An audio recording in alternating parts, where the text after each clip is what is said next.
সম্মানিত ভাইরা, তাহলে সেই নাম্বার 2 হলো অত্যাচারী শাসক। অত্যাচারী কি শাসক। 16টা বছর তো খুব ভালো শাসক ছিলেন, ঠিক কিনা? খুব ভালো ছিলেন না? পলাইছে। সম্মানিত বন্ধুগণ, 16টা বছর আমরা মিথ্যা মামলায়।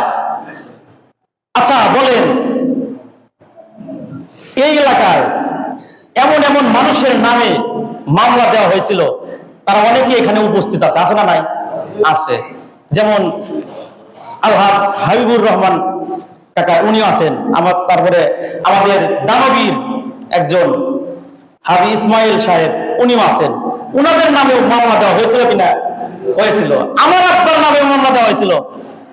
সম্মানিত বন্ধুগণ, সম্মানিত ভাইরা, অথচ দেখেন তাদের নামে মামলা দেওয়া হয়েছিল কি, যে তারা ইউনিয়ন পরিষদে বোমা ফাটাইছে। কি ফাটাইছে? বোমা ফাটাইছে। অথচ তারা বোমা জীবনে হাতেই নেয় নাই, ঠিক কিনা?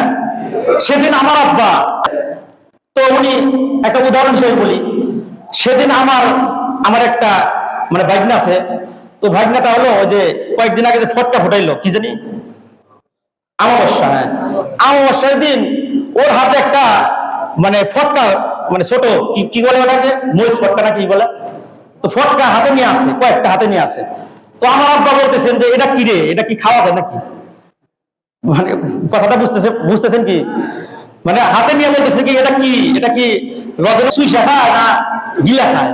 চিন্তা করছেন? তাহলে যারা এই সমস্ত নিষ্পাপ মানুষ, যারা মাত্র এই ফটকা চেনে না, আর তাদের নামে মামলা দেওয়া হয়েছে, তারা নাকি ইউনিয়ন পরিষদ বোমা ফাটাইছে। যেরকম নাউজুবিল্লাহ। সম্মানিত ভাইরা, এই 16টা বছর দেশে আজকে 20 লক্ষ কোটি টাকা আজকের এই বাংলাদেশ ঋণ বিদেশিদের কাছে।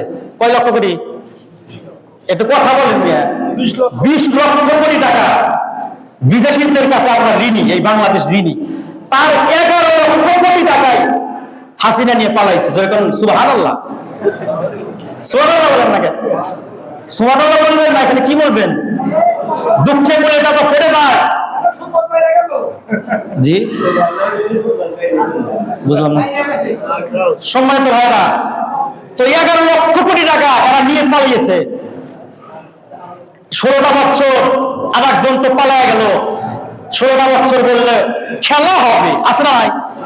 এত বললে খেলা হবে, ফেসবুক ঢুকলে ওর ভিডিও আসলে খেলা হবে।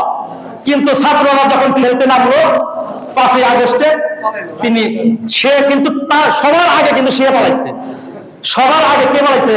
ওই খেলা হবে উনি পালাইছে। কাদের কাকা, কালুয়া কাদের, আছে না নাই? আছে। সম্মানিত ভাইরা, সম্মানিত বন্ধুগণ,